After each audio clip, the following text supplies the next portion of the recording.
Hello viewers, welcome to our YouTube channel. ఈరోజు మనం బచ్చల కూర పప్పు ఎలా చేయాలో చూసేద్దాం రండి. బచ్చల కూరని చిన్న చిన్నగా కట్ చేసేసుకొని వాటర్లో వేసేసి పెట్టేసుకున్నానండి. ఇలా చూపిస్తూ ఉండగా దీనికి సంబంధించిన పోషక విలువలు ఏంటో తెలిసేసుకుందాం.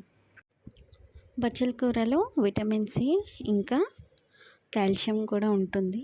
సో బోన్ స్ట్రెంత్స్కి కాల్షియం అనేది చాలా ఇంపార్టెంట్. ముందుగా కుక్కర్ తీసేసుకొని దానిలో కొద్దిగా పప్పు, కొద్దిగా నీళ్ళు పోసేసుకొని స్టవ్ ఆన్ చేసేసుకొని పెట్టేసుకోండి. ఇప్పుడు ఒక ఆనియన్, 2 టమాటాలు, కొద్దిగా చింతపండు తీసుకొని చిన్న చిన్న ముక్కలుగా కట్ చేసేసుకొని పెట్టేసుకోండి.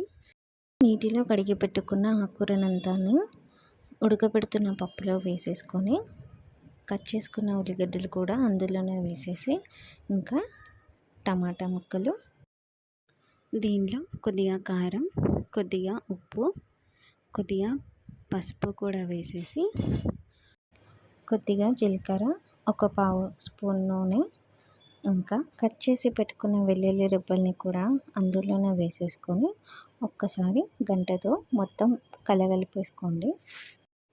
కొద్దిగా చింతపండు రెబ్బల్ని కూడా వేసేసి మరి ఒక్కసారి కలిపేసుకొని కుక్కర్ మూత పెట్టేసుకొని 1 లేదా 2 విజిల్స్ వచ్చేసే వరకు పెట్టేసుకోండి. స్టవ్ ఆఫ్ చేసేసుకోండి. ఇప్పుడు ఒక కడాయి తీసుకొని దానిలో కొద్దిగా నూనె పోసేసుకొని కొద్దిగా జీలకర్ర, కొద్దిగా ఆవాలు, కొద్దిగా కరివేపాకు కూడా వేసేసుకొని ఆ పోపు మొత్తాన్ని ఉడికించుకున్న బచ్చల కూర పప్పులో వేసేసుకొని దించేసుకొని సర్వ్ చేసేసుకోవడమే. వేడి వేడిగా యమ్మీ అండ్ టేస్టీ బచ్చల కూర పప్పు ready. Do like and share, subscribe.